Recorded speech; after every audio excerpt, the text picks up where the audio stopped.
bahwasanya secara umum kandungan makna idhofah mempunyai 3 makna atau 3 arti. Maksudnya apabila ada 2 kata yang kita ingin jadikan susunan idhofah, maka setelah tergabung atau susun menjadi susunan idhofah, susunan tersebut mempunyai makna-makna berikut ini, ya.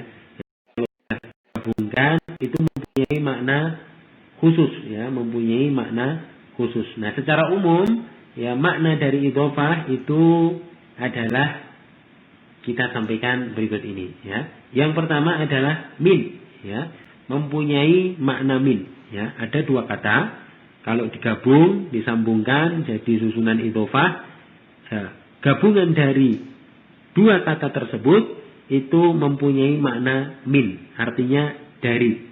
Contoh, ya, contoh misalnya kita mempunyai 2 kata yaitu khotamun dan hadidun, ya, khotam dan hadid. Kita ingin sambung, kita jadikan susunan idhofah menjadi khotamu hadidin. Nah, sudah terbentuk susunan idhofah, artinya cincin besi. Maknanya, ya, makna dari idhofah ini adalah khatamun min hadid, cincin dari besi, ya, cincin dari besi. Nah, ini adalah yang dimaksud dengan, ya, kandungan makna idhofah, yaitu yang pertama adalah min, dari, ya, contohnya adalah, ya, khatamu hadidin, maknanya adalah khatamun min hadidin, cincin dari besi. Kemudian kandungan makna yang kedua adalah li, ya, untuk menunjukkan kepemilikan, milik. Ya, ada 2 kata kita gabungkan, maka susunan tersebut, ya, menunjukkan makna kepemilikan. Contohnya misalnya ada makna atau kata baitun dan kata aliyun, ya, ada kata bait, rumah, dan ada kata ali. Kita susun menjadi, ya, susunan idhofah menjadi baitu aliyin, menjadi baitu aliyin, rumah Ali. Nah, susunan idhofah di atas itu maknanya adalah baitun aliyin, rumah miliknya Ali, ya. Baitu aliyin maknanya adalah baitun li aliyin. Baik. Kemudian kandungan makna yang lain atau yang ketiga dari susunan idhofah adalah fi, yaitu artinya di dalam, ya. Contohnya misalnya kita mempunyai, ya, 2 buah kata, ya, 2 buah kata, misalnya azab dan qabr, ya, tentang al-azab dan al-qabru, ya.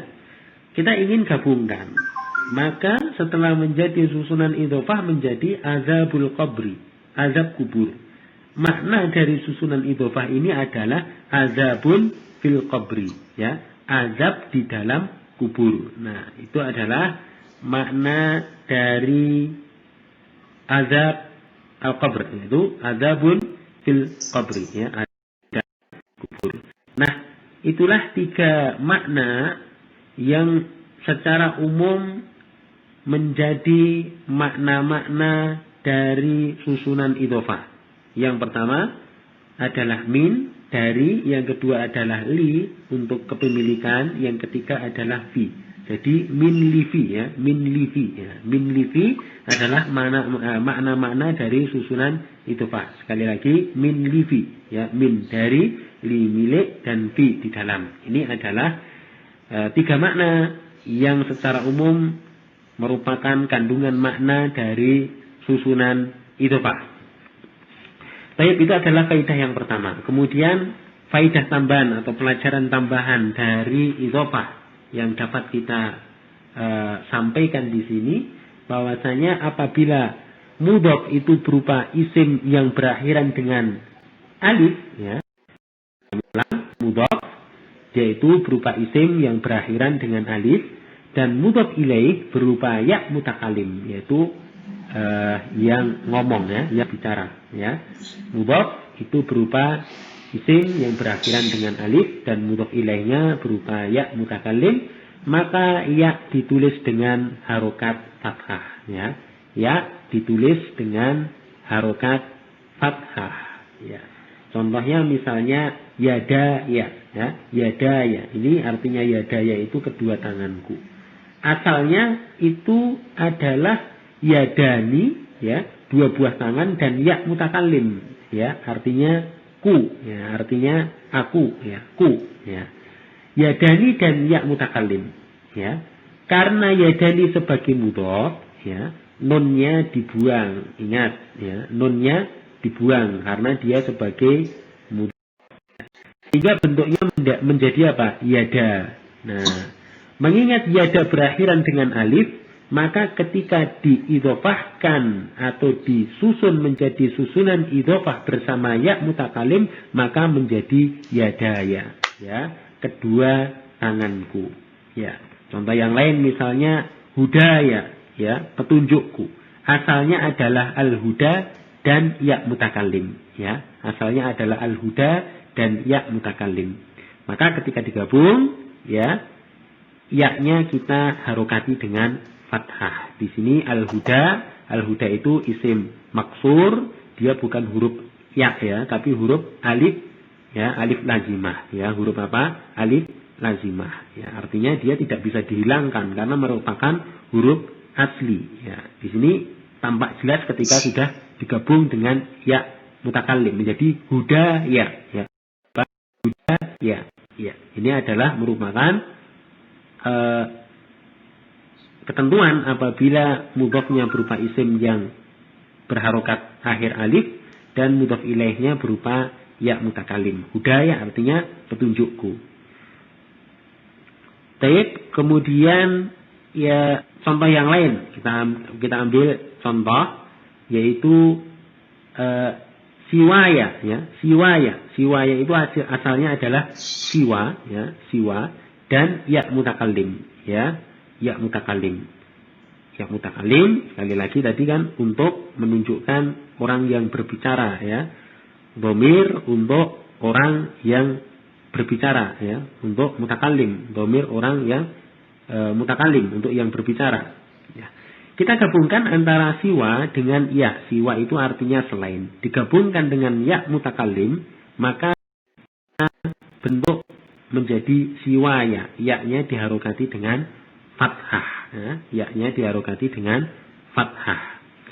Itu adalah ketentuan tambahan atau faidah tambahan dari pelajaran kita dalam pembahasan idhofah. Ya, masih mirip, ya, faidah yang ketiga pelajaran tambahan yang kita sampaikan. Apabila mudhofnya berupa isim yang berakhiran dengan ya, ya. Nah, kalau tadi berakhiran dengan alif, kalau yang ketiga ini apabila mudhofnya berupa isim yang berakhiran dengan ya dan mudhof ilaihnya berupa ya mutakalim, ya, mudhof ilaihnya ya mutakalim, maka ya ditulis dengan fathah yang ditasydid, ya ditulis dengan fathah yang ditasydid. Kapan itu? Apabila mudhofnya berupa isim yang berakhiran dengan ya, ya. Contoh misalnya di sini misalnya mudarrisiyah, ya, mudarrisiyah, para pengajarku, ya, mudarrisiyah, para pengajarku. Di sini mudarrisiyah ini asalnya adalah mudarrisina dan ya mutakalim, ya, mudarrisina dan ya mutakalim, ya mutakalim, ya, sekali lagi untuk menunjukkan orang yang ngomong, kepemilikan dari orang yang ngomong atau dhamir orang yang berbicara, mutakalim, ya. Asalnya ada dua kata, mudarrisina dan ya mutakalim. Nah, ingat ini bentuk jamak. Ada nunnya. Ingat ketentuannya, nun harus dihapus manakala dia posisinya adalah sebagai mudhof. Maka ketika dihapus nunnya hilang kan jadi mudarrisi, ada ya-nya, ya, ada ya-nya. Ketemu dengan ya mutakalim, menunjukkan kepemilikan dari orang yang ngomong, ya, orang yang berbicara, sehingga bentuknya ketika menjadi susunan idhofah menjadi apa? Mudarrisiya, para pengajarku.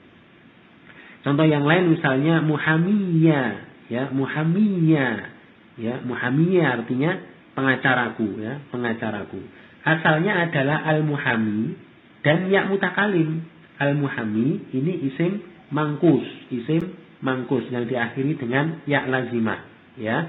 Nah, ini ya lazimah, memang huruf aslinya, ya, ya lazimah. Kemudian ketemu dengan ya mutakalim, ya, untuk menunjukkan orang yang sedang berbicara, ya, untuk menunjukkan orang yang sedang berbicara, kepemilikan atau dhamir dari orang yang berbicara, ya. Maka di sini apa? Dia ketika digabung menjadi muhamiyah, ya, muhamiyah. Karena al-muhami ini adalah isim mangkus. Contoh yang lain misalnya muftiya, muftiku, ya, muftiku. Di sini asalnya adalah al-mufti dan ya mutakallim, ya, al-mufti dan ya mutakallim. Ya, kami kira dapat dipahami tentang pembahasan dari al-idhofah, ya, lebih khusus tentang beberapa pelajaran tambahan atau faidah tambahan yang dapat kita sampaikan pada pembahasan tentang idhofah, ya, atau lebih umum pada pembahasan tentang majruratu al-asma' dan isim-isim yang majrur.